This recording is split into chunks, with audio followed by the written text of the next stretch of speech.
What's up, Pilipinas? Hello guys! Hello guys! Sabihin niyo, what's up, Pilipinas? What's up Pilipinas? Hello guys! Walo ko talaga mga kasama ko. So, kasama ko sila dito sa El Maspino Hotel and Resort. We're experiencing the facilities. Isa na rito yung wave pool.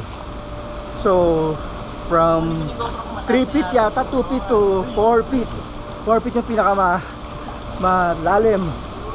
And the waves are stronger here. Dito sa bandang 4 feet. Kaya lang, hindi ako makalusot. May 5 feet ba? 5 feet na pala yan. Ako, lulubog na pala ako doon pag tumalon ako. Kaya pa naman. Pero mahirap na dahil because of the wave, diba? So be careful. And that's why we have our trusted salbabida here. Ito ginagamit pang floating device.